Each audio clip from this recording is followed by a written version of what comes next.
Assalamualaikum warahmatullahi wabarakatuh. Terima kasih teman-teman UMKM yang sudah berkenan mengikuti acara webinar UMKM series Warung Akademi pada sore hari ini. Warung Akademi ini adalah CSR dari PT Warung Steak Indonesia sebagai bentuk kepedulian kami terhadap teman-teman pelaku UMKM di Indonesia untuk tumbuh dan berkembang bersama. Selain kegiatan online ini, insya Allah Warung Academy juga akan mengadakan workshop dan juga sharing bisnis yang akan diadakan secara offline ke kota-kota di Indonesia. Saya ingin menyapa dulu nih teman-teman yang sudah hadir dari kota mana aja dan usahanya apa. Mungkin bisa dituliskan di kolom komen teman-teman. Dari mana aja nih?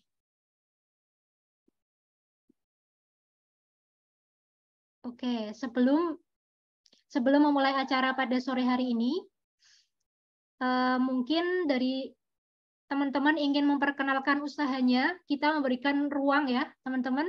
Dari Jogja, oke, dari Bali.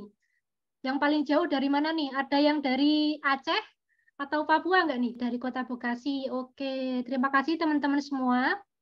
Sebelumnya, perkenalkan, saya Diani Islamiati yang akan membantu acara webinar pada sore hari ini sampai nanti kurang lebih pukul 18.00. Nah, teman-teman, pada sore hari ini ada sedikit kabar gembira nih sebelum kita mulai kelas pada sore hari ini. Nanti akan ada 3 e-voucher makan dari Warung Steak and Steak. Caranya gimana? Caranya mudah banget, teman-teman. Caranya capture kegiatan pada sore hari ini dan review materi pada sore hari ini. Dan jangan lupa mention Warung Steak and Steak dan juga Warung Academy. Nanti 3 pemenang terpilih akan mendapatkan e-voucher dari Warung Steak and Steak.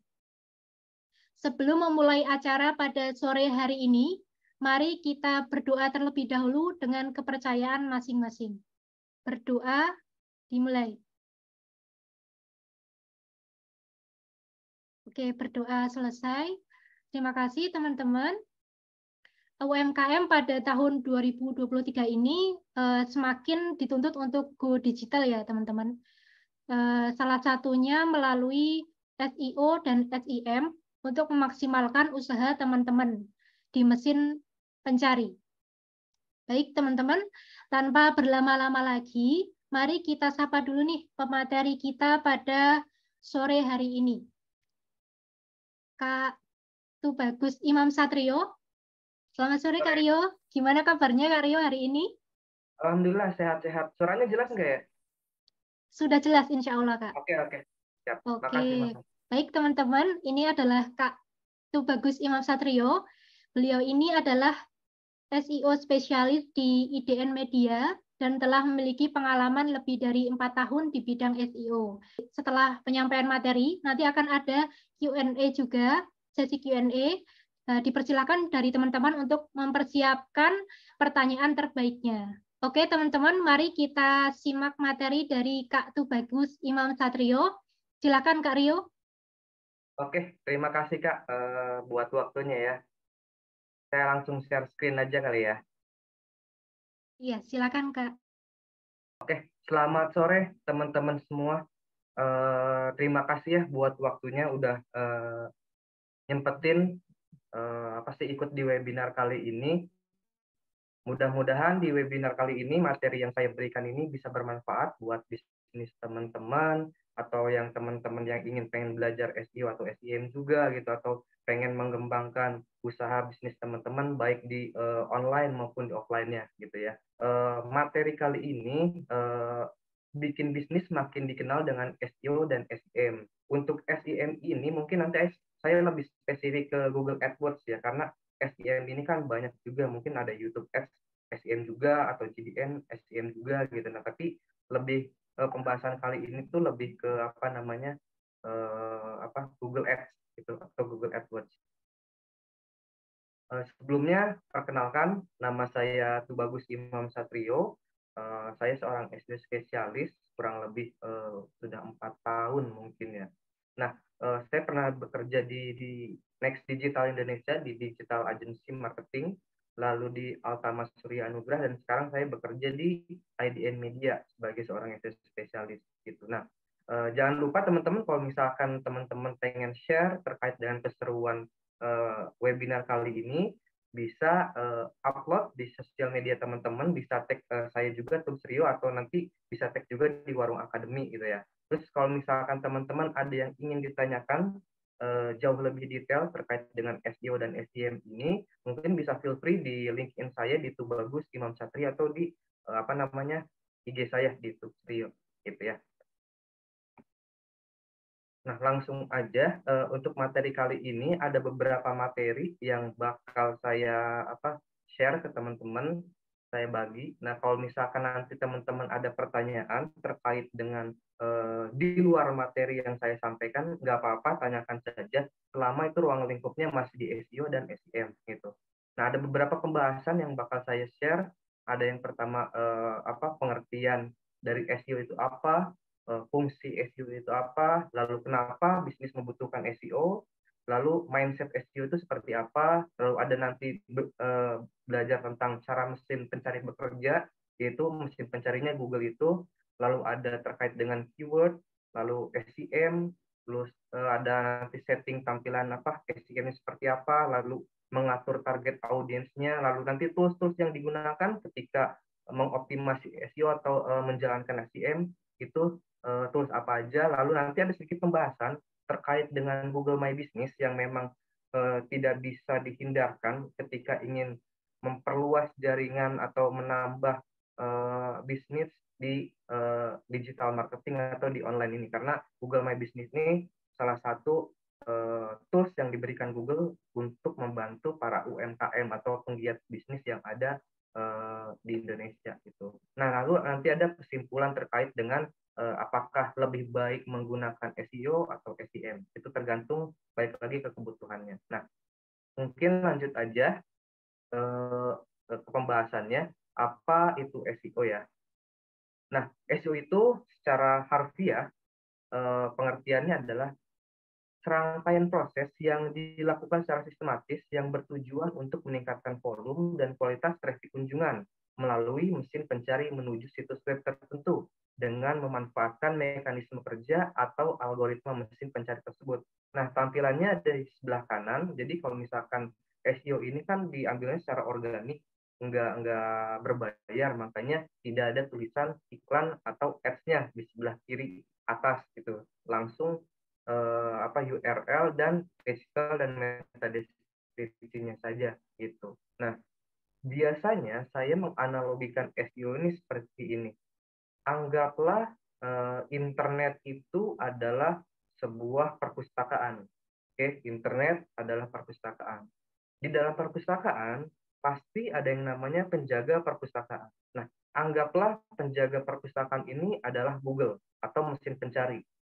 Nah, di dalam perpustakaan pasti ada yang namanya buku. Nah, anggaplah buku itu adalah sebuah website. Nah, jadi internet adalah perpustakaan, mesin pencari adalah penjaga perpustakaan, lalu buku adalah sebuah website. Nah, kita sebagai user, kita semua ketika ingin mencari sebuah informasi pasti masuk ke dalam internet atau ke dalam perpustakaan. Nah, ketika sudah masuk ke dalam internet atau ke perpustakaan, pasti kita searching terkait dengan keyword yang kita inginkan. Nah, itu kita pasti bertanya kepada penjaga perpustakaan atau si Google itu sendiri. Contoh misalkan, Google, saya mau cari informasi terkait dengan jual beli sepatu gitu misalkan. Nah, pasti si Google merekomendasikan buku atau website yang terbaik versi si Google itu sendiri. Nah, kenapa harus yang terbaik?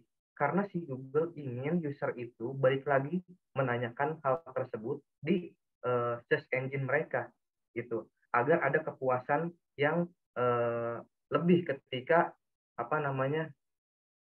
menggunakan mesin pencari ini gitu. Nah, tugasnya atau fungsinya seorang SEO spesialis adalah bagaimana caranya website ini atau buku ini bisa direkomendasikan oleh Google dengan ketentuan atau algoritma dari mesin pencari tersebut atau dari penjaga perpustakaan tersebut. Nah, jadi secara analogi SEO itu cara kerjanya seperti itu.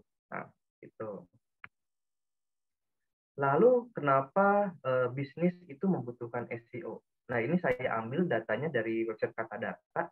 Ada 204,7 juta pengguna internet di Indonesia di awal 2022 gitu. Dengan persaingan mesin pencarian yang paling banyak dicari itu, yang paling banyak digunakan adalah Google di 90%-an lebih. Nah, bayangkan dengan potensi pengguna internet yang begitu banyak di Indonesia, pasti potensi untuk mendapatkan keuntungan dari segi bisnis ini jauh lebih besar juga gitu. Apalagi akses ke internet ini amat sangat mudah sekarang dengan apa namanya pergerakan ekonomi yang sekarang sudah bisa dibilang udah membaik, lalu perkembangan teknologi sekarang sudah semakin pesat gitu.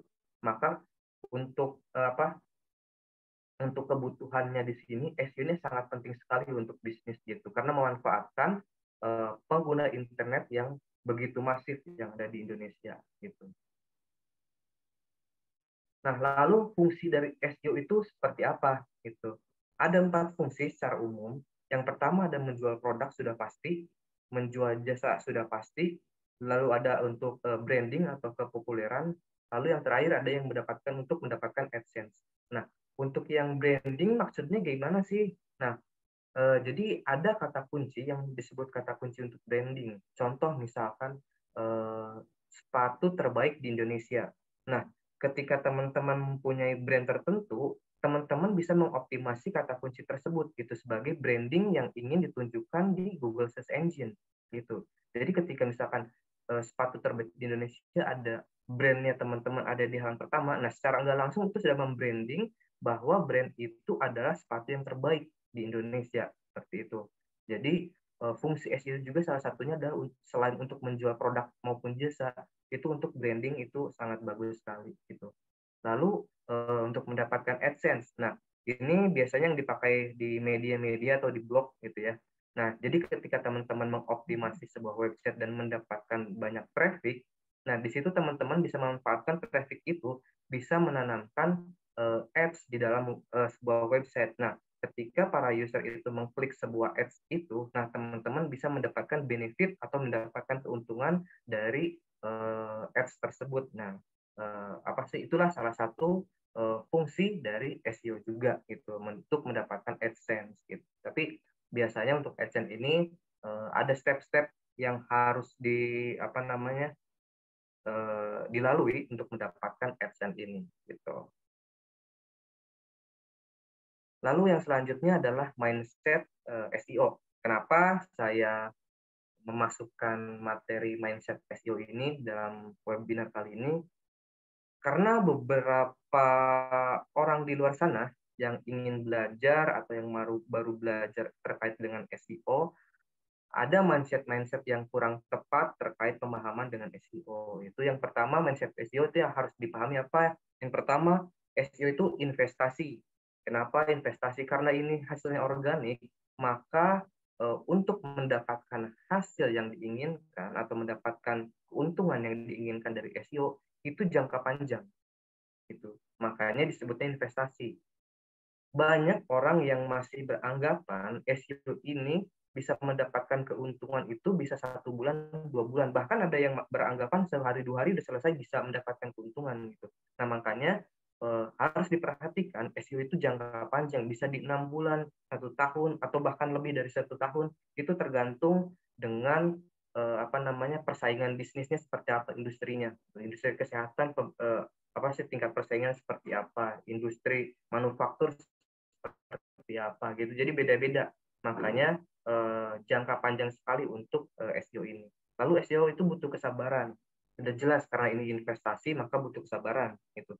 Karena banyak business owner karena mereka ingin mendapatkan hasil yang cepat gitu. Jadi menuntut agar SEO ini cepat hasilnya gitu. Padahal ya nggak bisa begitu karena kita mengikuti pola yang di apa ditentukan oleh Google itu sendiri gitu kan. Karena yang menentukan halaman pertama atau enggak kan itu Google sendiri, bukan dari seorang SEO spesialis gitu.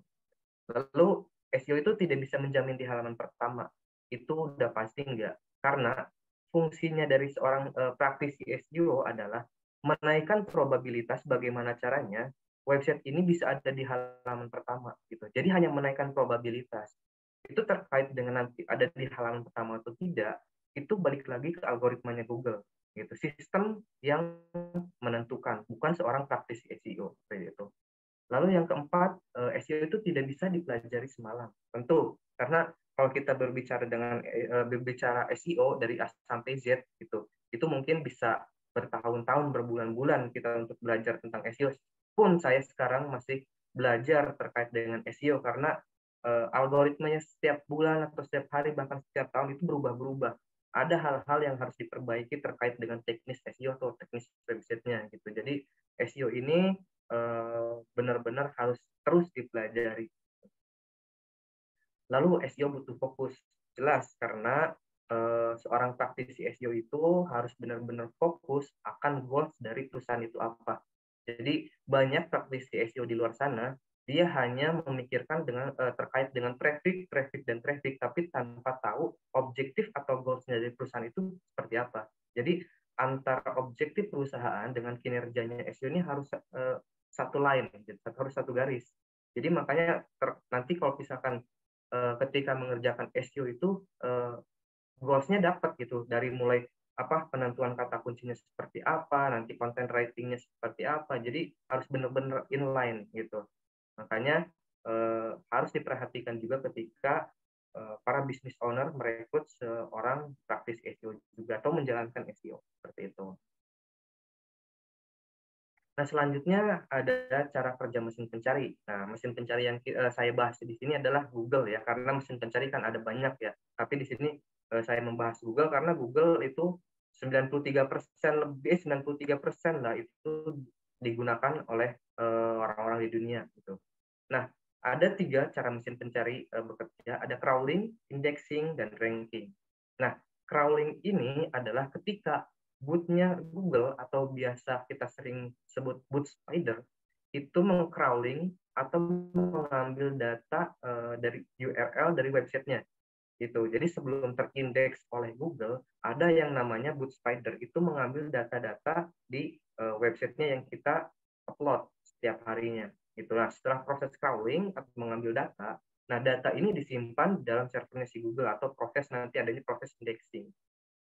Karena ketika kita mengupload sesuatu di website itu tidak bisa langsung terindeks gitu. Jadi butuh waktu yang kita tidak tahu berapa lama waktunya karena itu balik lagi ke sistemnya Google untuk bisa terindeks oleh mesin pencari atau Google itu sendiri gitu. Nah, yang terakhir setelah ada proses indexing baru ada yang namanya proses ranking, yaitu ketika kita mengetikkan kata kunci di engine. Nah, untuk crawling dan indexing itu masih bisa dihandle oleh praktisi SEO.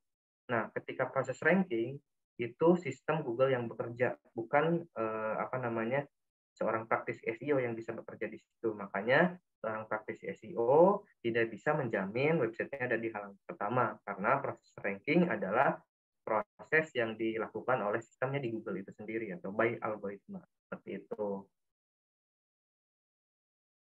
Nah, oke, selanjutnya kita membahas tentang keyword. Nah, keyword ini ya secara harfiah merupakan suatu susunan kata yang sering diketikkan ya seseorang saat melakukan pencarian data informasi gitu yang diperlukan di internet. Nah, kata-kata inilah yang disimpan dan dipakai untuk pencarian atau menganalisis kebutuhan pengguna internet. Jadi kata kunci itu harus berdasarkan intens pengguna gitu ya. Jadi posisikan ketika kita riset kata kunci, posisikan kita itu sebagai pengguna, bukan sebagai pemilik bisnis. Karena mindset-nya pasti ketika menggunakan kata kunci itu atau riset kata kunci itu berbeda antara intens sebagai user atau intens sebagai pemilik bisnis. Nah, kita posisikan sebagai pengguna, jangan sebagai pemilik bisnis. Seperti itu ya. Karena ketika mengoptimasi kata kunci yang salah gitu, maka kedepannya juga strategi SEO yang dilakukan itu besar kemungkinan sulit ya untuk bisa bersaing karena goals-nya perusahaannya juga pasti enggak sesuai dengan apa yang ditargetkan dengan kata kunci, biasanya seperti itu. Yang pertama ada jenis keyword by volume. Yang pertama ada head keyword, body keyword, dan long tail keyword. Nah, apa itu head keyword? Nah, keyword dengan search volume yang sangat besar, biasanya terdiri dari 1-2 kata, tidak mempunyai arti atau intens yang jelas, dan sangat tinggi kompetisinya. Nah, contoh misalkan sepatu, jual sepatu, baju, dan jual baju. Apakah sepatu anak, sepatu dewasa, gitu. Makanya lebih baik untuk mengoptimasi kata kunci itu agak lebih intens, intensnya yang jelas gitu, lebih banyak kata kuncinya, jangan di head keyword-nya. Nah, biasanya head keyword ini tidak digunakan untuk mengoptimasi sebuah website gitu. Lalu ada body keyword. Nah, body keyword ini keyword yang dengan search volume-nya besar, biasanya terdiri 2-3 kata, mempunyai arti atau intens yang jelas, dan ini tipe keyword yang dioptimasi untuk jangka panjang. Kenapa jangka panjang? Karena tingkat persaingannya tinggi gitu. Ketika tingkat persaingannya tinggi, maka untuk mendapatkan hasil yang optimal itu pasti jangka panjang, pasti lama gitu. Makanya biasanya dioptimasi untuk jangka panjang. Misalkan contoh kata kuncinya jual sepatu murah, jual baju murah, atau jasa digital marketing. Nah, kenapa persaingannya masih agak besar? Karena intensnya juga masih general. Jual sepatu murah. Ini sepatu murahnya merek apa? Sepatunya sepatu merek apa? Gitu. Atau misalkan sepatunya untuk siapa? Sepatu untuk laki-laki atau wanita gitu kan. Itu masih intensnya masih kurang jelas. Tapi secara secara volume ini tinggi. Makanya biasanya digunakan untuk jangka panjang optimasinya. Lalu yang ketiga ada keyword long tail. Keyword ini setnya kecil atau bisa sangat kecil. Biasanya terdiri dari 3 kata atau lebih, mempunyai arti atau intensi yang sangat jelas, dan tingkat kompetisinya rendah. Nah, biasanya kata kunci yang long tail ini sering digunakan untuk mengoptimasi website. Kenapa? Karena tingkat persaingannya rendah. Lalu yang kedua karena intensnya yang jelas. Nah, contohnya adalah jual sepatu murah Jakarta gitu. Ini intensnya jelas, menjual sepatu murah daerah Jakarta. Untuk demografinya juga jelas, di daerah Jakarta aja yang ditargetin gitu untuk target marketnya. Otomatis secara search volume itu pasti kecil, tidak menargetkan seluruh Indonesia gitu. Makanya ini yang banyak dioptimasi atau dipilih ketika mengoptimasi website gitu. Gitu. Lalu ada jenis keyword lainnya. Nah, ada yang pertama keyword informasional atau hiburan. Nah, keyword ini digunakan untuk mencari informasi atau hiburan. Contohnya misalkan ibu kota Indonesia, cara menanam mangga, atau gambar kucing. Nah, biasanya kata kunci ini banyak dioptimasi oleh para blogger-blogger atau para media gitu. Lalu ada yang keyword komersial. Ada apa namanya? Terkait dengan jual baju murah atau jual sepatu murah, jasa interior murah, misalnya itu keyword-keyword komersial yang memang tujuannya untuk menjual produk dan jasa yang teman-teman miliki gitu.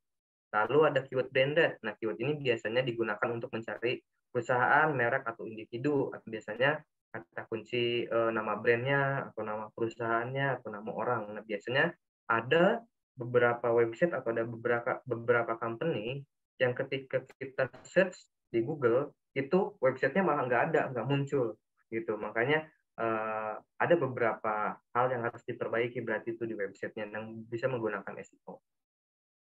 Nah, lalu ada keyword musiman. Nah, keyword ini biasanya banyak digunakan hanya pada saat tertentu saja. Misalkan kumpulan ucapan Lebaran, kumpulan ucapan Natal gitu. Jadi keyword ini tidak bakal dicari ketika di musim tertentu gitu. Jadi di luar musim itu nggak bakal dicari gitu. Nggak mungkin kita teman-teman nyari kumpulan ucapan Lebaran pas di tahun baru, kan nggak juga gitu. Jadi disebutnya keyword musiman. Nah, ada keyword jangka pendek. Nah, biasanya terkait dengan peristiwa-peristiwa tertentu nih, keyword jangka pendek ini, misalkan bencana alam atau kecelakaan. Jadi biasanya breaking news gitu. Search volume-nya tinggi di saat tertentu saja, tapi setelah itu ya udah nggak ada lagi karena jangka pendek untuk peristiwanya seperti itu. Nah, itu penjelasan terkait dengan apa namanya keyword. Jadi sekali lagi teman-teman, kalau misalkan teman-teman ada yang ingin ditanyakan, please untuk catat dulu pertanyaannya. Nah, kita lanjut ke SEM ya, atau Search Engine Marketing. Nah, pengertiannya SEM itu apa sih? Nah, secara harfiah itu SEM ini adalah bentuk pemasaran di internet melalui kegiatan promosi website dengan cara meningkatkan visibilitas website itu di halaman mesin pencari atau Google itu. Nah, dengan memanfaatkan iklan dengan sistem pay per click. Nah, untuk tampilannya seperti ada yang di sebelah kanan ini, misalkan jual alat game. Nah, bisa ada tulisan iklannya atau ads kalau dalam bahasa Inggrisnya seperti ini untuk tampilannya. Jadi ini adalah salah satu bentuk strategi marketing, digital marketing yang ini ingin meningkatkan visibilitasnya di dalam search engine dengan hasil yang cepat. Beda halnya dengan SEO gitu. Kalau SEO kan ingin ada di halaman pertama itu butuh berbulan-bulan atau mungkin bisa bertahun-tahun untuk di halaman pertama. Nah, sedangkan SEM ini selama kita punya budget, selama kita punya modal, ya ini akan bisa terus di halaman pertama gitu. Lalu kenapa bisnis membutuhkan SEM? Nah, sama dengan halnya SEO, karena ini memanfaatkan Google Search Engine, maka potensi yang didapatkan itu kurang lebih sama gitu. Bedanya mungkin hasilnya dari SEM ini jauh lebih cepat gitu daripada SEO. Perbedaannya itu aja sih sebenarnya yang secara signifikan ya untuk SEM dan SEO. Lalu fungsi dari SEM itu seperti apa? Pertama, menciptakan leads baru atau calon konsumen. Karena ini prosesnya cepat, maka untuk mendapatkan leads-nya juga cepat, gitu. Atau calon konsumennya juga cepat. Gitu. Makanya ketika business owner yang ingin mendapatkan hasil yang cepat, itu saya sarankan lebih baik menggunakan SEM daripada SEO, gitu. Selama itu budgetnya ada ya gitu. Jadi kalau misalkan hasilnya cepat ya pilih SEM, atau jauh lebih bagus ya gunakan dua-duanya buat backup. Lalu untuk membangun merek atau brand tertentu itu bisa buat ke branding ya. Jadi walaupun memang enggak butuh untuk berjualan atau mendapatkan atau menciptakan leads, itu bisa membuat atau buat branding untuk websitenya atau buat sebuah company. Lalu untuk menjual suatu produk sudah pasti itu, lalu mengalihkan traffic dari kompetitor. Nah, karena dari SEM ini adalah sistemnya bidding, makanya selama bid yang teman-teman kasih itu tinggi, itu pasti bisa mengalihkan traffic dari kompetitor gitu. Jadi biasanya persaingannya kadang-kadang kalau misalkan kompetitor naikin bidnya, bisa mengalihkan trafficnya ke si kompetitor itu. Kalau misalkan kita naikin, biasanya ya trafficnya ke kita juga gitu. Jadi persaingan bidding aja sih sebenarnya. Nah, lalu tips pemilihan keyword untuk SEM gitu. Sebenarnya lebih kurangnya sama untuk SEO, untuk pemilihan kata kuncinya. Yang pertama itu relevansi. Maksudnya relevansi apa? Karena ada beberapa yang menggunakan atau yang menggunakan keyword untuk SEM itu tidak relevan antara goals-nya bisnis itu atau perusahaan itu sama pemilihan kata kunci.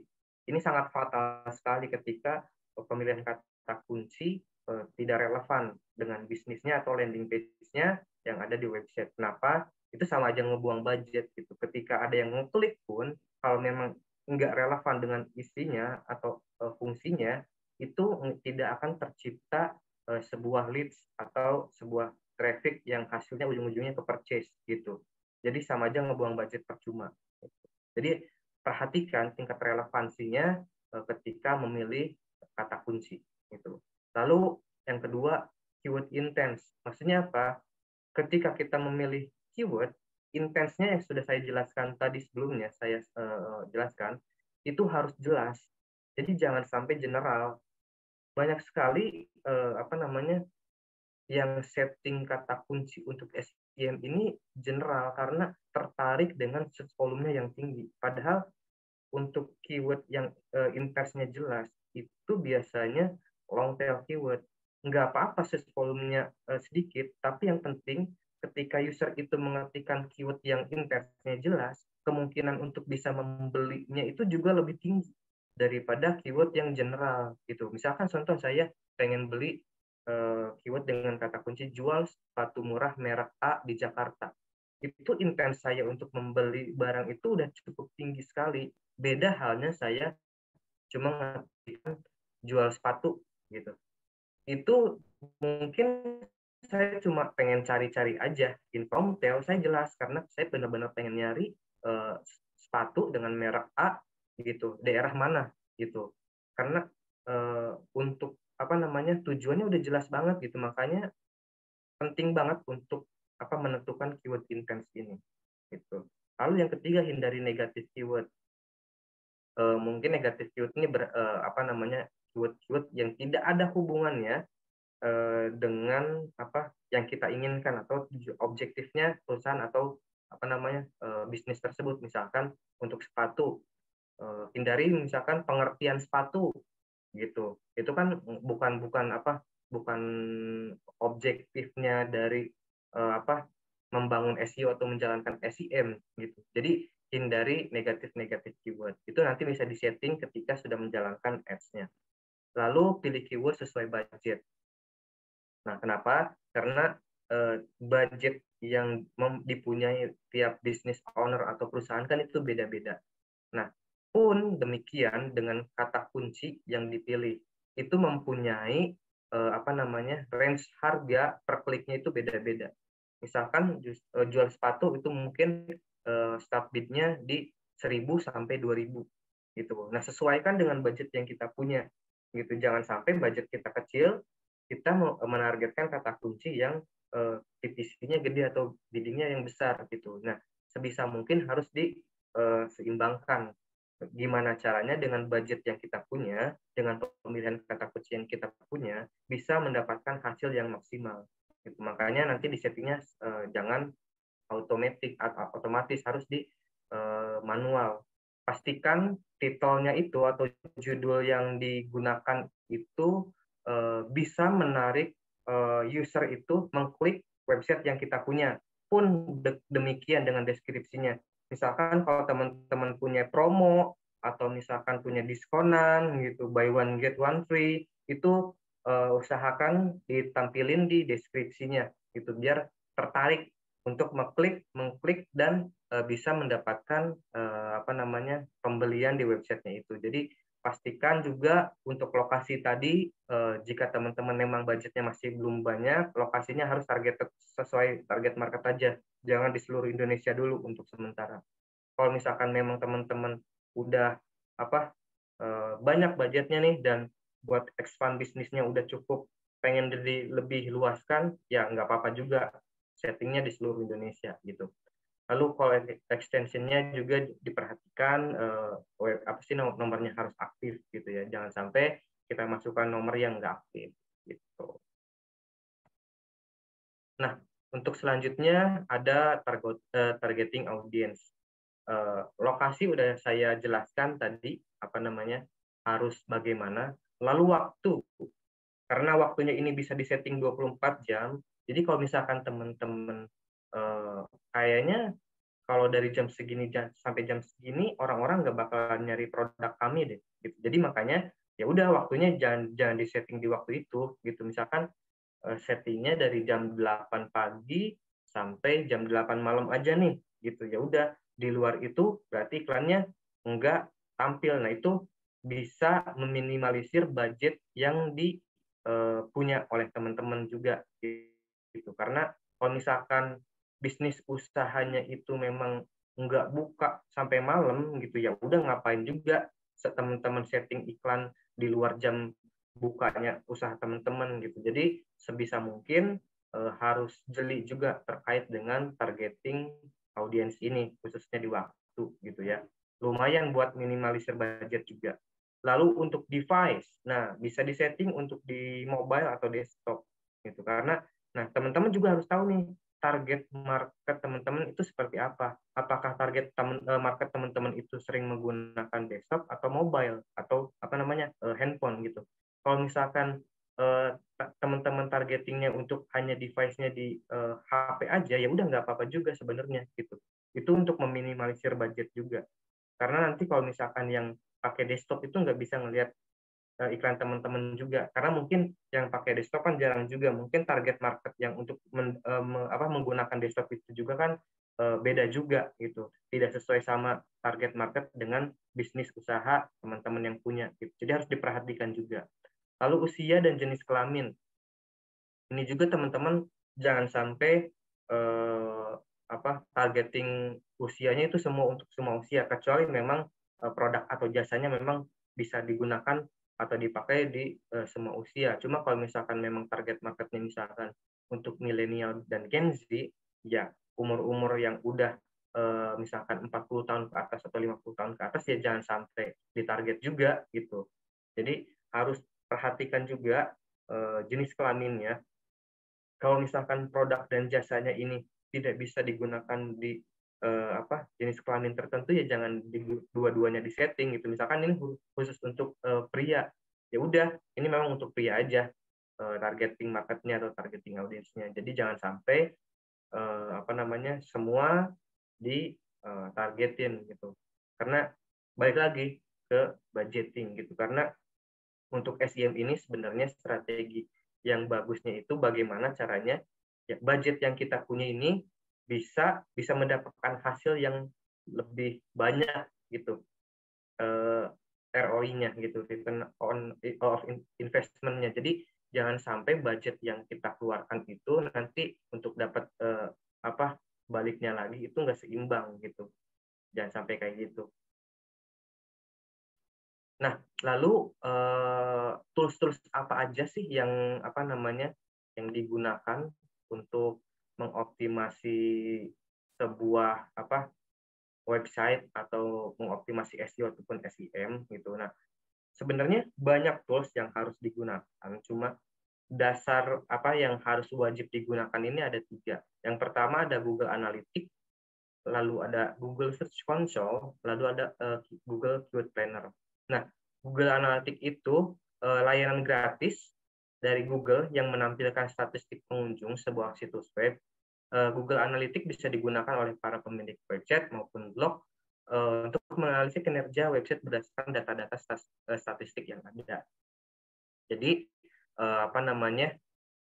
teman-teman bisa melihat di Google Analytics ini siapa real time-nya pengunjungnya berapa nih, detik ini sedang mengunjungi websitenya berapa orang misalkan, atau misalkan teman-teman pengen ngelihat yang mengunjungi website teman-teman itu range usianya dari usia berapa sampai usia berapa, lalu jenis kelaminnya yang banyak mengakses website teman-teman itu jenis kelaminnya mana aja, atau daerahnya juga teman-teman bisa ngelihat daerah mana aja. Nah, dari situ teman-teman bisa melakukan strategi untuk menentukan iklannya yang tadi itu dari data analitik yang dipunya gitu. Jadi Google Analytics ini bukan hanya sekedar data, tapi bisa teman-teman gunakan untuk strategi marketing atau strategi nanti yang ketika menjalankan ads maupun online nanti bisa juga digunakan di offline-nya juga sebenarnya. Lalu Google Search Console. Nah, Google Search Console ini lebih ke untuk optimasi SEO sebenarnya. Jadi layanan gratis juga, tapi untuk sebenarnya kurang lebih sama dengan Google Analytics, menampilkan statistik juga gitu. Tapi Google Search Console ini lebih terkait dengan teknisnya.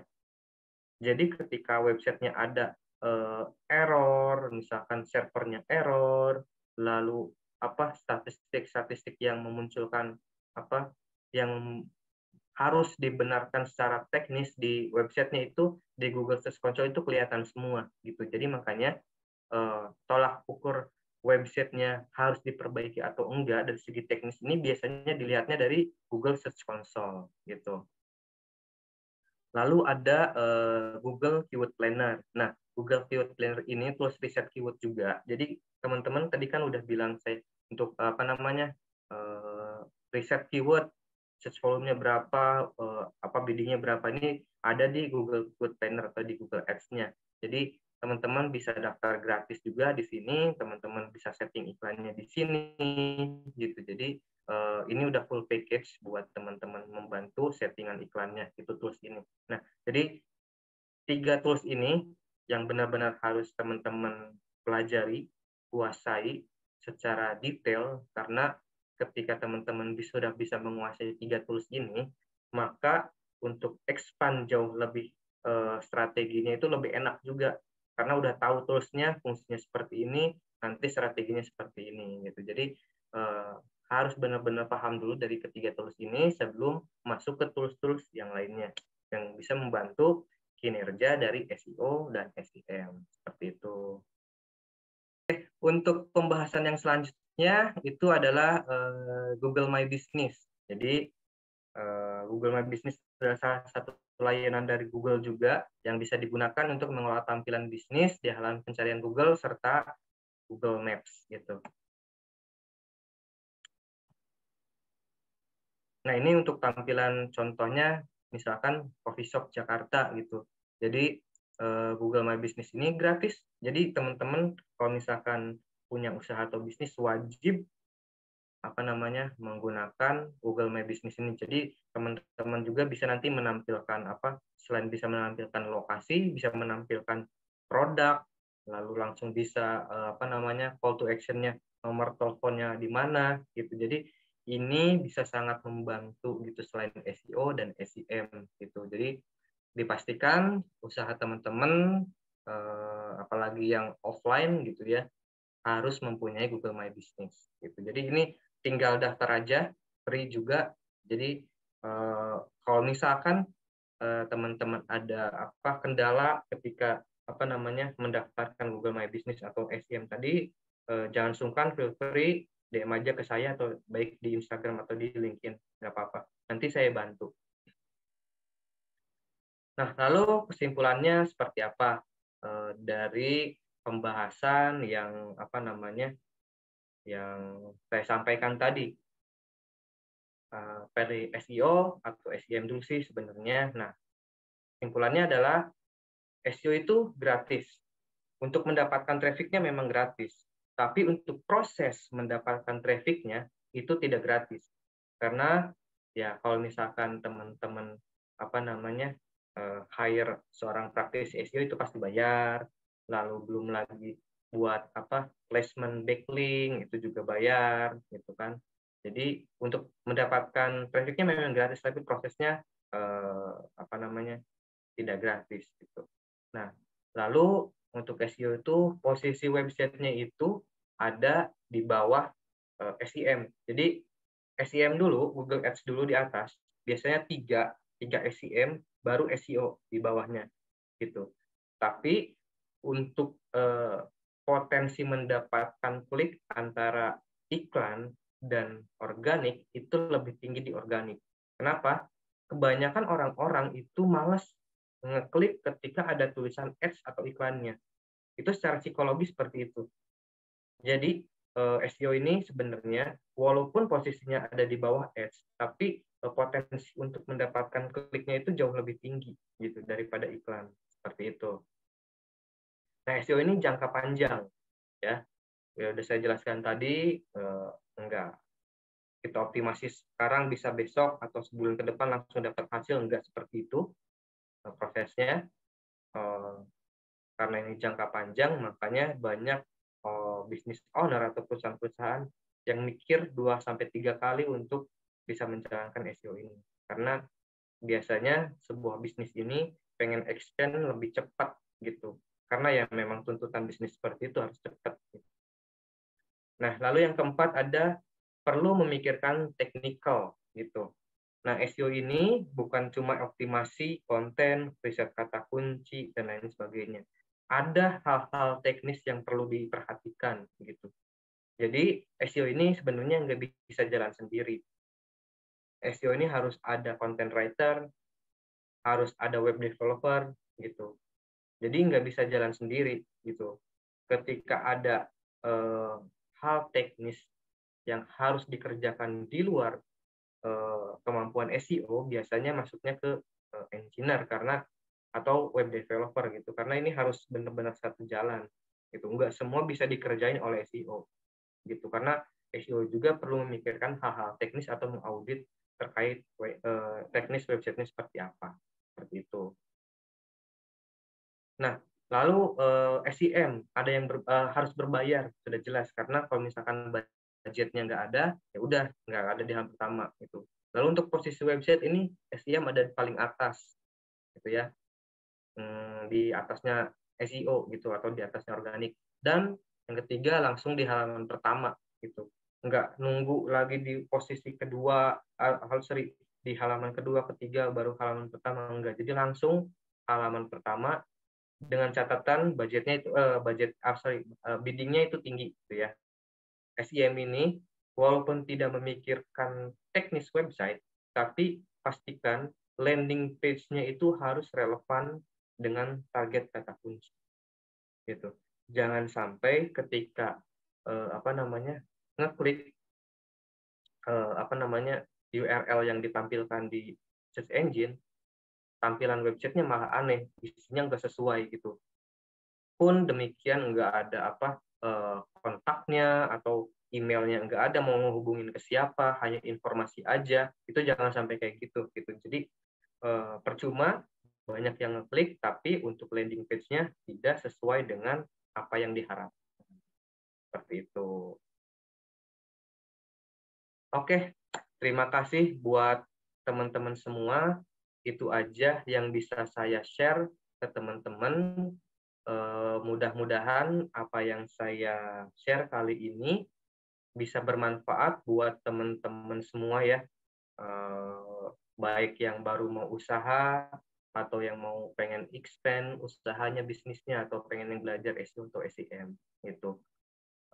Untuk tadi terkait dengan SEO dan SEM, mana aja yang harus dipilih atau mana aja yang harus didulukan, itu balik lagi tergantung kebutuhan teman-teman atau kebutuhan para business owner, ingin cepat atau ingin jangka panjang tapi hasilnya jelas gitu. Itu balik lagi ke masing-masing goals-nya gitu. Oke, segitu aja dari saya. Mungkin ada pertanyaan, boleh silakan buat teman-teman. Pertanyaannya kalau misalkan di luar pembahasan yang tadi nggak apa-apa, selama itu terkait dengan SEO dan SEM ya. Terima kasih.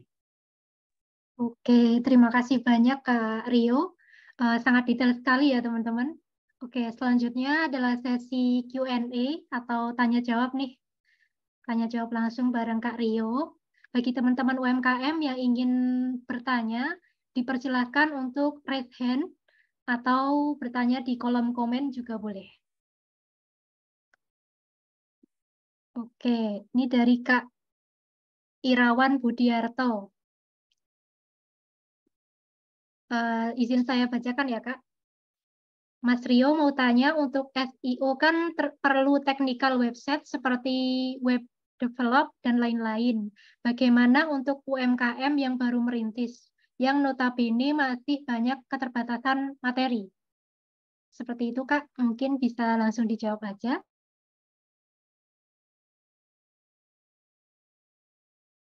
Oke, makasih buat pertanyaannya. Untuk UMKM yang baru memulai memang agak sedikit sulit ya untuk bisa menjalankan SEO. Tapi yang pertama, teman-teman yang baru pengen atau baru mempunyai usaha ingin menjalankan SEO, pastikan mempunyai digital assetnya dulu gitu. Yaitu website itu sendiri ya, karena kalau kita bicara SEO dan SEM ya pasti harus punya website ya gitu. Jadi usahakan yang pertama punya website dulu, lalu dengan keterbatasan yang ada, saya juga sebenarnya pernah mendapatkan klien yang secara bisnis masih baru merintis gitu ya, dan itu saya kerjakan semua dari mulai pembuatan website sampai dengan optimasi SEO-nya. Nah, pengerjaannya seperti apa? Biasanya para business owner yang baru pengen menjalankan SEO ini belajar sendiri dulu nih agar meminimalisir budget yang dikeluarkan gitu. Selama syarat yang mutlaknya itu mempunyai website itu bisa dipelajari untuk SEO gitu. Walaupun enggak sebentar, butuh lama gitu, tapi minimal tidak ada budget yang keluar untuk nge-hire praktisi SEO gitu. Jadi minimal pelajarin dulu, karena ketika teman-teman meng-hire praktisi SEO atau ingin mendapatkan jasa SEO itu, teman-teman ketika di brief itu nyambung gitu antara pembicaraan. Nah, biasanya yang saya banyak jalani, obrolan antara SEO dan pemilik bisnis itu nggak nyambung gitu. Maksudnya nggak nyambung gimana? Ya udah, kamu jalanin aja SEO-nya, yang penting hasilnya ada. Nah, SEO itu nggak bisa begitu. SEO itu harus tahu dulu objektifnya dari perusahaan atau bisnis ini apa, baru diturunkan ke SEO gitu. Jadi ketika ngomongin teknisnya juga, ketika para business owner minimal tahu, bukan paham banget bisa ngerjain sendiri, nggak tahu.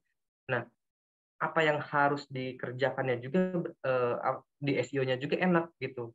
Secara komunikasinya juga enak. Jadi pastikan dulu ketika teman-teman yang pengen menjalankan SEO walaupun bisnisnya baru merintis, itu ya pelajari dulu aja SEO-nya, yang pasti harus punya website. Itu aja sih. Mudah-mudahan terjawab. Kalau misalkan belum terjawab, boleh silakan tanya lagi, nggak apa-apa. Oke, terima kasih Kak Rio. Dari Kak Irawan, apakah sudah terjawab untuk pertanyaannya atau masih ada feedback mungkin?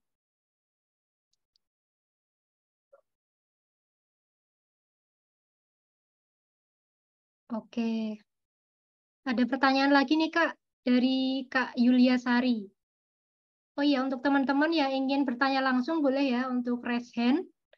Ini dari Kak Yulia Sari. Maaf mau tanya, bagaimana cara mengoptimalkan Google Business dalam promosi kalau misalnya ada stok barang atau dropship, Kak? Seperti itu. Mungkin bisa dijawab, Kak Rio? Dropship ya? Iya, Kak. Oh, kalau dropship sih sebenarnya enggak perlu di Google My Business juga, karena itu kan Google My Business adalah salah satu strategi untuk bisnis yang punya offline ya gitu. Kalau misalkan pengen di digunakan untuk di dropship, itu kayaknya kurang tepat deh kalau menurut saya pribadi ya. Karena kalau misalkan untuk Google My Business ini biasanya digunakan para bisnis yang mempunyai usaha yang offline gitu, punya toko atau punya bisnisnya kafe dan sebagainya gitu. Itu sih.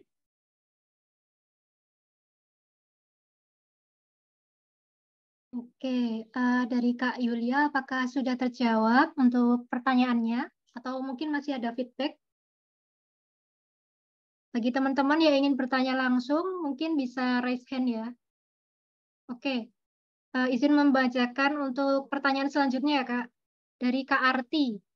Kak izin tanya, apakah dengan menggunakan SEO dapat meningkatkan pemasaran atau promosi kita, Kak? Seperti itu. Oke, ya, makasih pertanyaannya. Sudah jelas pasti kalau memang misalkan target kata kuncinya dipakai dengan baik gitu, maksudnya targeting kata kuncinya bagus juga pemilihannya sesuai dengan objektif yang diinginkan gitu, karena memang fungsinya juga seperti itu gitu. Kalau memang untuk SEO untuk meningkatkan expand jauh lebih besar, karena kalau misalkan di SEO kan yang mengakses websitenya kan bisa di seluruh dunia juga, walaupun websitenya ada di Indonesia gitu kan, tapi bisa diakses di seluruh dunia juga gitu, dan seluruh Indonesia khususnya gitu. Jadi udah pasti bisa meningkatkan bisnis di digital marketingnya seperti itu.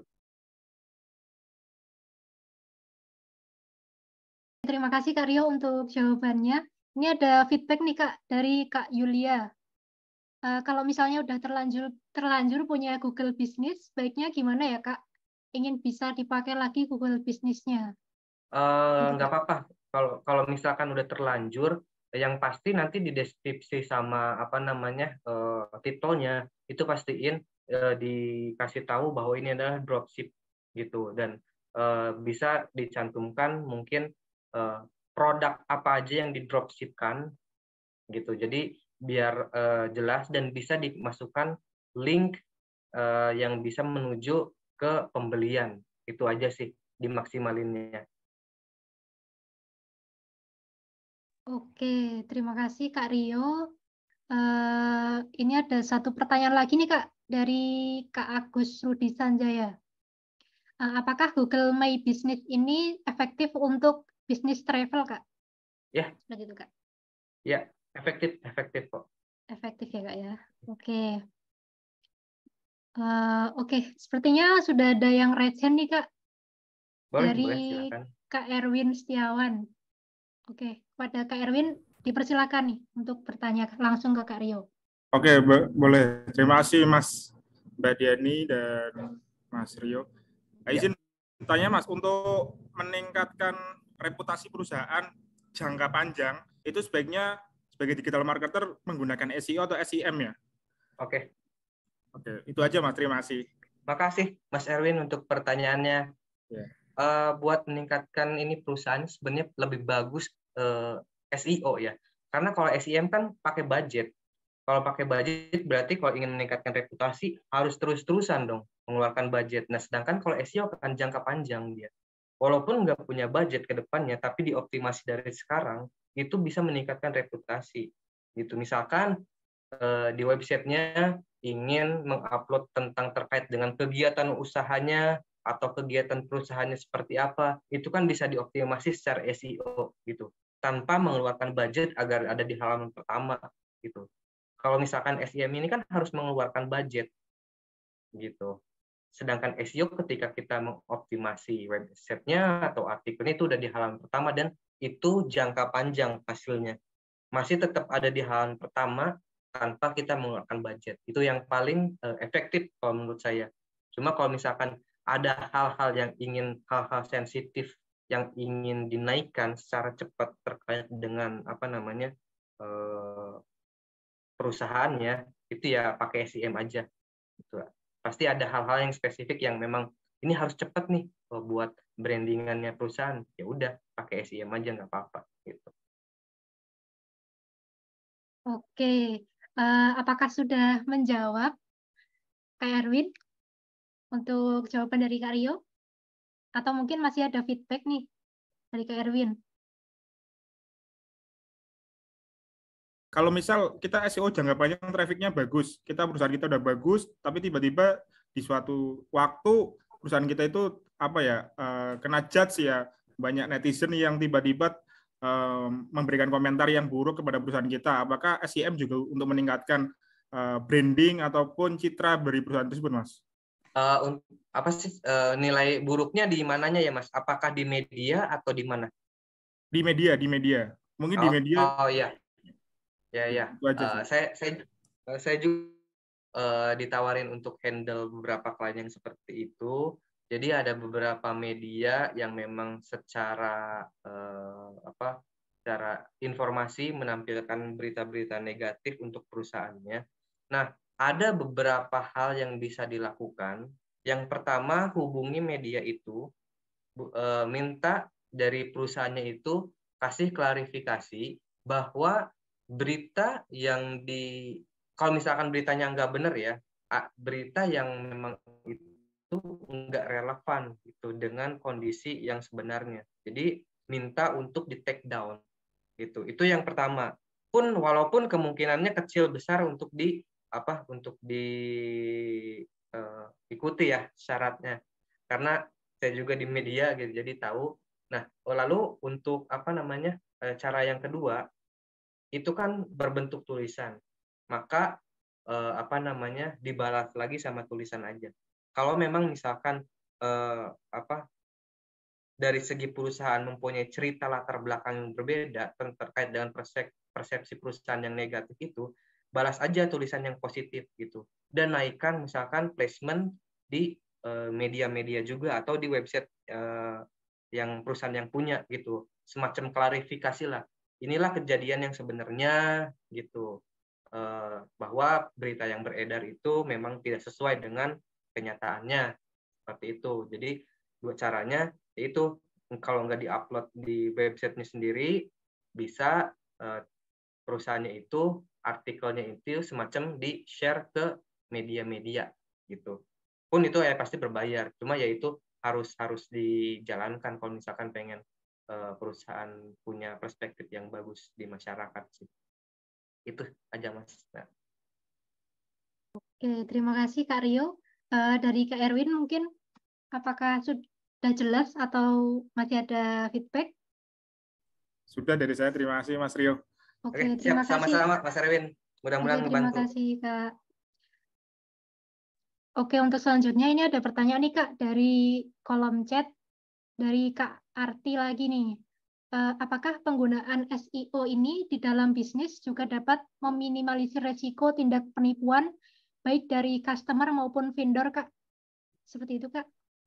Minimalisir penipuan dalam hal apa ya maksudnya ya? Konteksnya ya? Mungkin dari Kak Arti bisa ini ya, untuk unmute Kak, untuk berdiskusi langsung dengan Kak Rio. Iya Kak, maksudnya kan sekarang kan banyak nih penipuan dari website kayak tentang beli barang, kita udah transfer duitnya, ternyata pas datang barangnya nggak yang sesuai gitu Kak. Oke, paham. Oke, makasih buat pertanyaannya. Oke, saya jawab ya. Untuk penipuan seperti itu sebenarnya baik lagi ke kita masing-masing ya. Harus benar-benar tahu dulu website ini apakah memang penipuan apa nggak. Taunya kayak gimana? Ya, teman-teman pasti mungkin dari segi tampilan aja udah kelihatan banget ini adalah website penipuan atau scam gitu. Kalau misalkan dari SEO sendiri, dari sudut pandang SEO ya, halaman-halaman yang ditampilkan atau URL atau website yang ditampilkan di halaman pertama, itu biasanya adalah website-website yang memang bisa dipercaya gitu. Karena Google punya sistem, Google punya algoritma, itu seperti itu. Jadi ada yang namanya domain authority atau misalkan EAT misalkan algoritmanya expertise, authority, dan trustworthiness kalau misalkan di SEO itu. Jadi ada hal-hal atau sistem yang harus dilewati ketika website ini ada di halaman pertama gitu. Jadi untuk dari segi kacamata SEO, website yang ada di halaman pertama itu biasanya bagus gitu ya. Itu sih kalau dari SEO. Oke, terima kasih Kak untuk jawabannya. Mungkin dari Kak Arti ada feedback, dipersilahkan.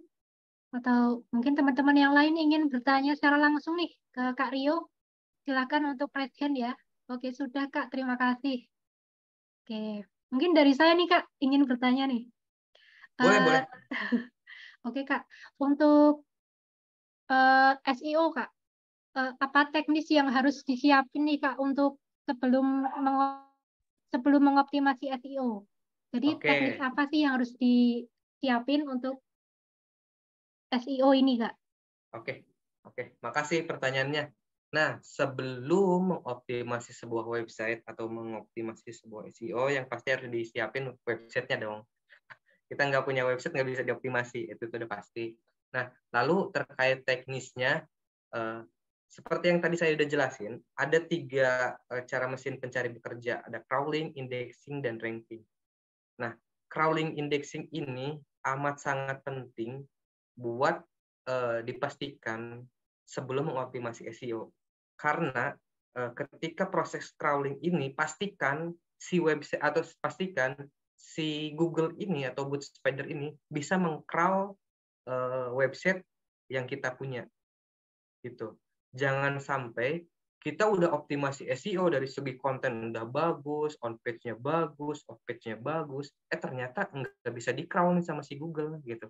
Jadi pastiin dulu websitenya bisa di-crawl. Setelah bisa di-crawl, pastiin juga websitenya bisa diindeks sama si Google. Karena ada settingan di dalam website itu namanya robot.txt. Kalau robot.txt-nya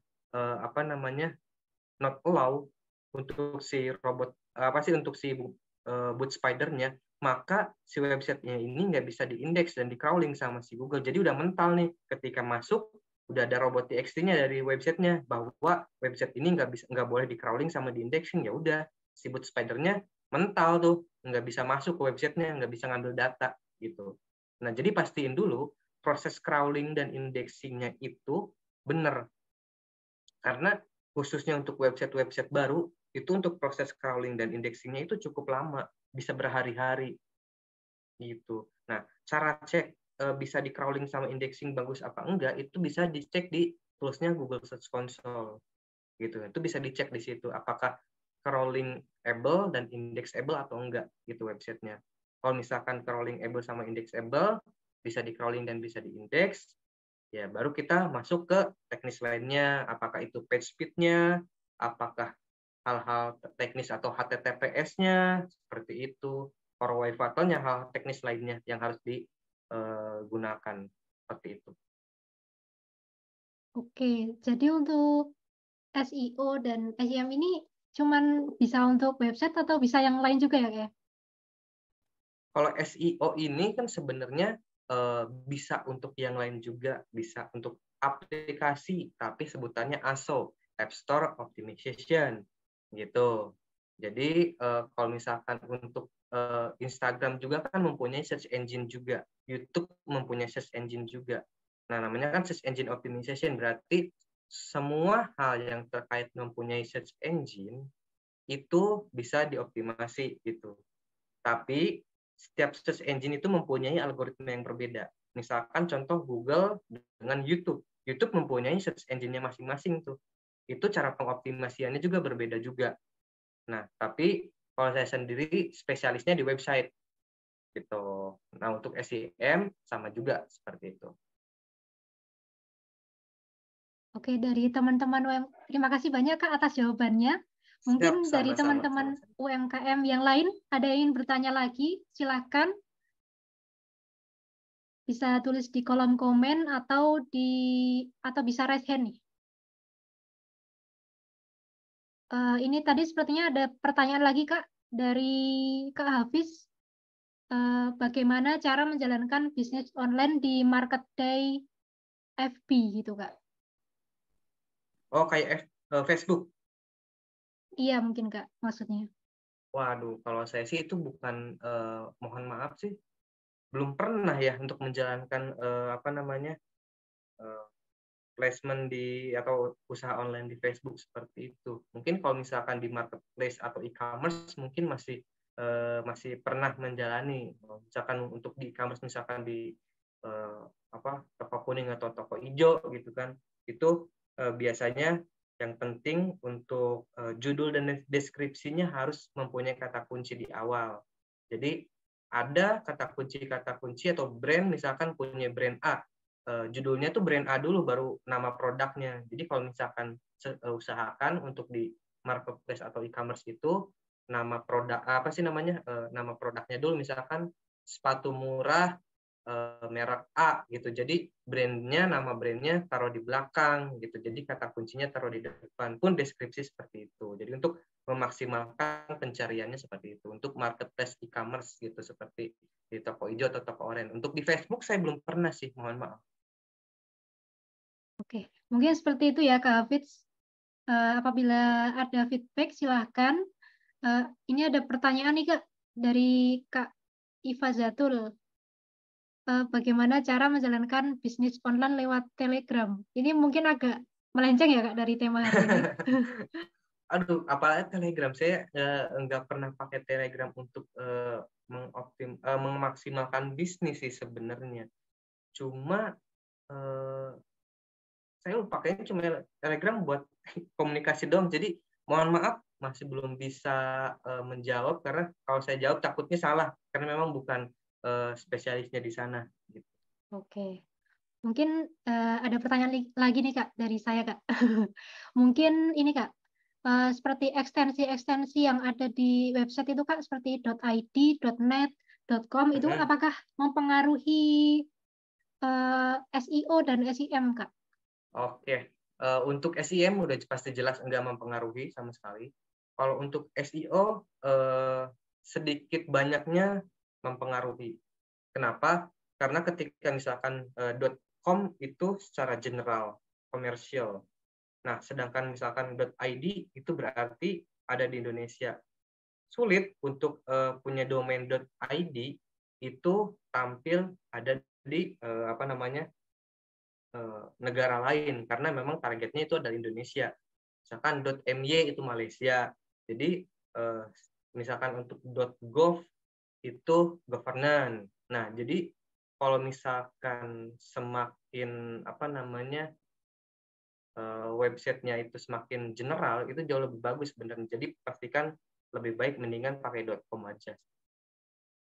Karena untuk .id kecuali untuk jasa dan produknya dikhususkan untuk Indonesia itu nggak masalah sebenarnya. Cuma kalau bisa pakai .com aja biar general aja.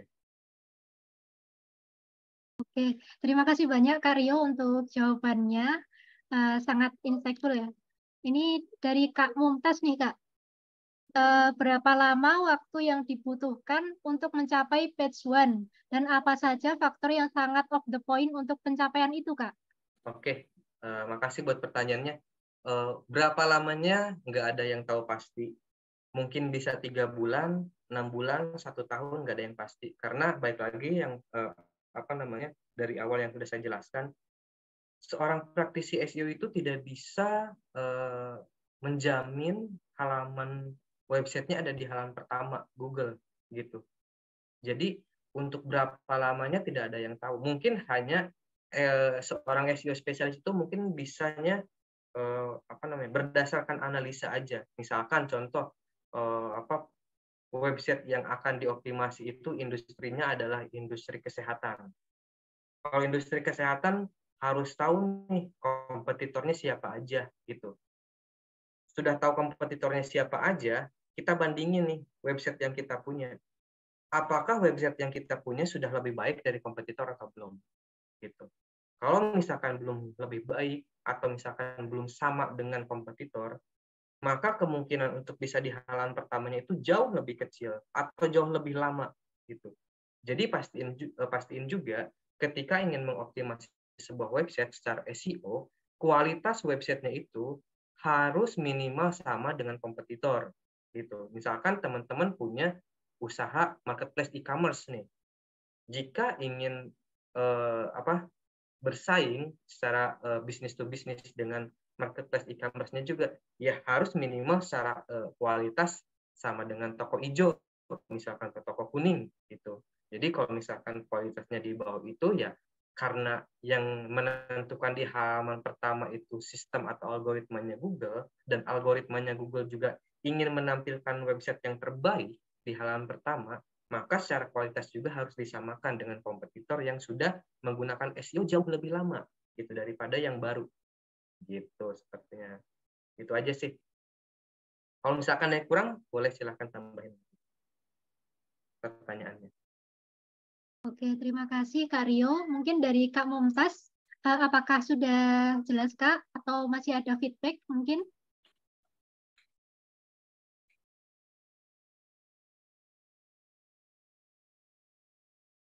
Open mic kayaknya. Nah, ya. Oke, ya. Masih. Silakan Kak Mumtaz. Ya, sudah bisa mendengarkan suara saya? Ya, jelas. Jika semisal memang untuk. Oke, terima kasih banyak Kak Rio. Baik, ini ada satu pertanyaan lagi sih Kak, cuman agak melenceng ya. Ini maaf, Kak Mumtaz udah selesai? Kak Mumtaz sudah jelas atau masih ada feedback ya? Lagi feedback satu. Suaranya kecil ya? Suaranya kecil ya? Sudah bisa didengarkan? Ya.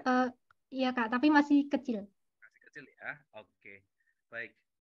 Tadi kan mengatakan kualitasnya, misal kita samakan sesuai dengan kompetitor ya berarti ya. Nah, itu apakah memang ada faktor yang lebih mempengaruhi untuk rankingnya? Semisal nih, si hijau lebih unggul, saya mengikuti si hijau, begitu. Nah, berarti kan di situ ada faktor need yang dicari oleh si customer kenapa bisa sampai ke hijau begitu. Itu apakah akan memang berpengaruh signifikan untuk menaikkan ranking kita bisa ada di posisi atas? Karena kan kebutuhan need-nya kan misal nih kita mengikuti ATM nih, amati tiru modifikasi. Jadi kan kita ada duplikasinya begitu. Itu apakah juga akan mempengaruhi ranking atau memang justru akan membuat ini ada nih. Jadi ada apa ya? Sebagai compare loh misalnya, ada comparannya sehingga customer bisa mengikuti kita, ada dua pilihan. Nah, itu seberapa kita meng-compare atau tidaknya. Oke, paham. Makasih buat pertanyaannya, Kak. Nah, untuk di-compare misalkan secara teknis, sama. Tapi untuk ada di halaman pertama itu banyak sekali algoritma atau hal-hal atau sistem-sistem yang harus dilalui. Misalkan, dari segi konten sama nih secara kualitas. Tapi apakah dari page speed sama? Gitu. Karena setiap website itu mempunyai codingan yang berbeda gitu. Misalkan website A menggunakan JavaScript, website B menggunakan HTML gitu. Nah, cara mengoptimasi SEO JavaScript dan HTML ini itu pasti beda gitu. Dan extension yang digunakan juga pasti beda tiap website. Nah, itu yang banyak mempengaruhi. Apalagi domain authority juga itu bisa mempengaruhi masing-masing penilaian dari Google, karena domain authority itu udah pasti setiap website itu beda-beda gitu.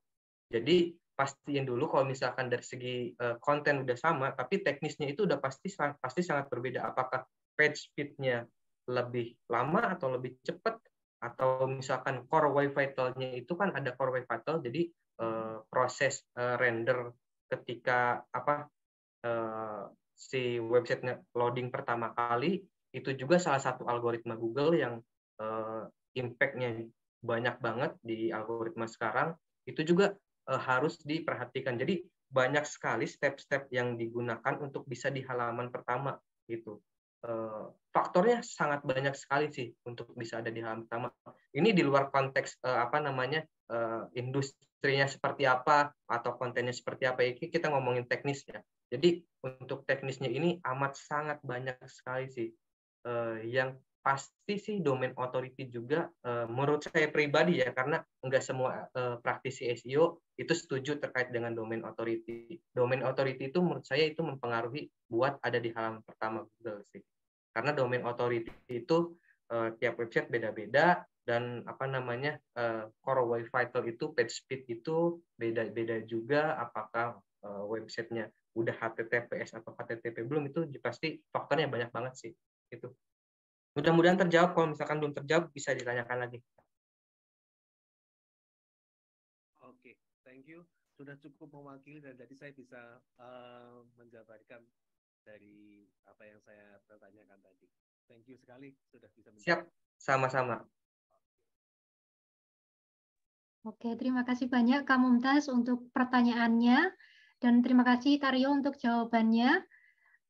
Mungkin pertanyaan terakhir ya Kak, dari Kak Atalia nih Kak. Saya sedang menjalankan bisnis online dengan menggunakan aplikasi Instagram dan WhatsApp. Dan itu pun yang laku di WhatsApp, tapi tidak terlalu banyak orderan. Jadi yang saya tanyakan bagaimana cara meningkatkan strategi penjualan di WhatsApp dan Instagram. Oke. Seperti itu Kak. Oke, makasih buat pertanyaannya. Walaupun sebenarnya nggak relevan ya sama SEO SEM, nggak apa-apa. Saya coba bantu sebisa saya dan sepengalaman saya.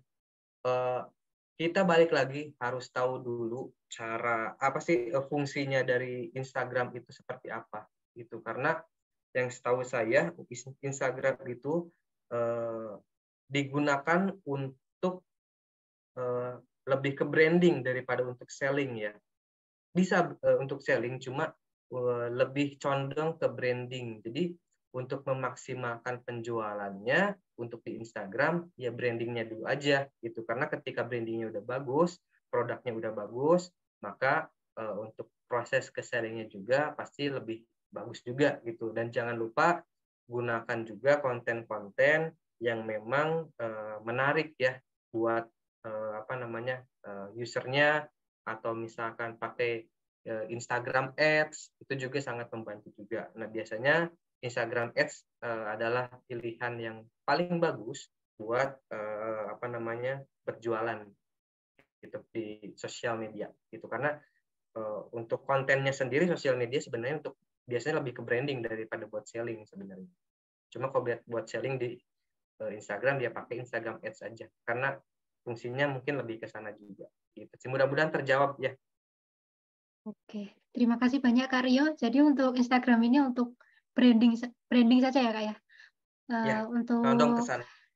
lebih ke penjualannya mungkin lebih ke ads-nya. Oke, terima kasih banyak Kak Rio dan teman-teman UMKM yang sudah mengaktifkan sesi diskusi pada sore hari ini.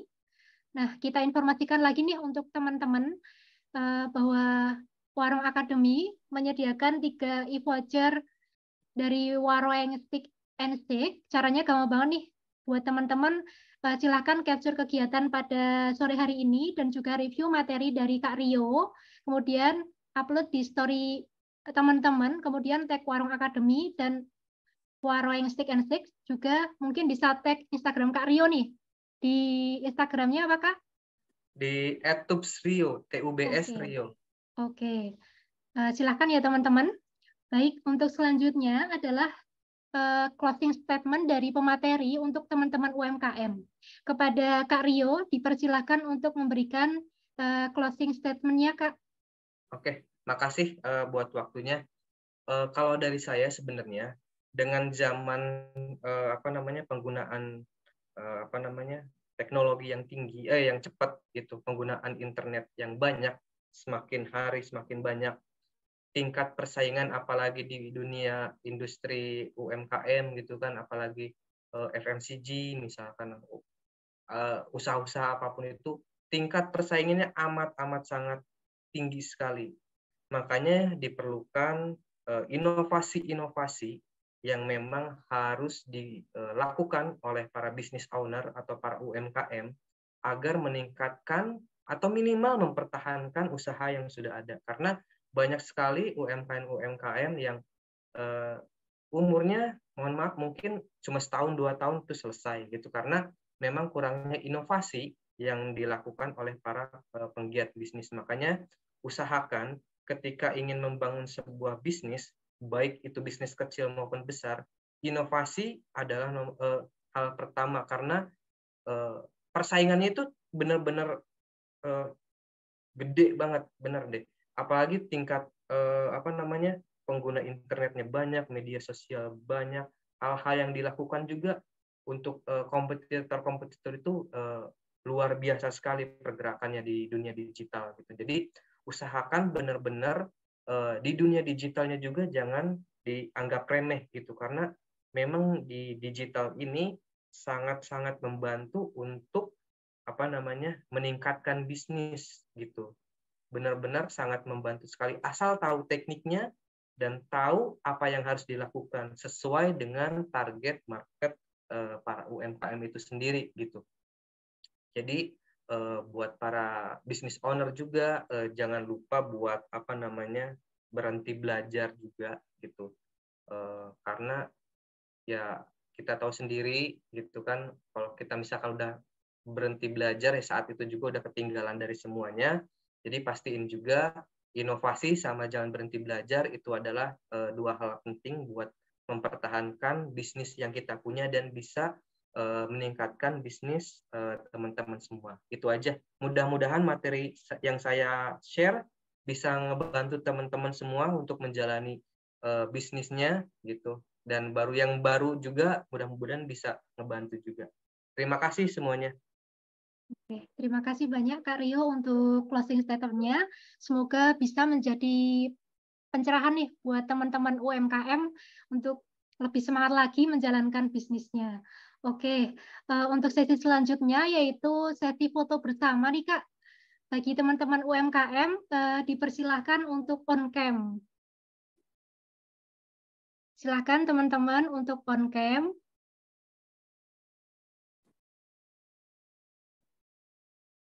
Oke. Silakan bagi teman-teman yang belum on cam untuk on cam terlebih dahulu. Oke. Oke, ini untuk slide-nya ada 3 ya Kak ya. Jadi untuk hitungannya nanti 3 kali take ya. Oke, 1, 2, 3. Oke, sebentar. Untuk yang slide yang kedua,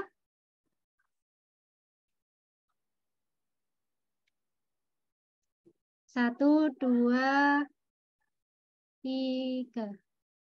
Oke. Untuk slide yang selanjutnya, 1, 2, 3. Oke, terima kasih banyak untuk teman-teman UMKM yang sudah bergabung pada webinar kali ini. Terima kasih juga untuk Kak Rio yang sudah berbagi ilmu dan pengalamannya untuk teman-teman UMKM. Mungkin itu saja yang dapat kami sampaikan. Jangan lupa untuk presensi teman-teman. Untuk link presensinya ada di kolom komentar. Jangan lupa juga untuk pantengin terus Waroeng Academy di Instagram untuk info kelas-kelas atau event-event baik online maupun offline yang selanjutnya.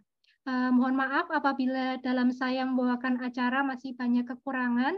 Saya Diani Islamiati pamit undur diri. Wassalamualaikum warahmatullahi wabarakatuh. Terima kasih banyak Kak Rio. Makasih ya semuanya, makasih. Ya, terima kasih Kak. Silakan teman-teman jika ingin melanjutkan aktivitasnya. Jangan lupa presensi ya.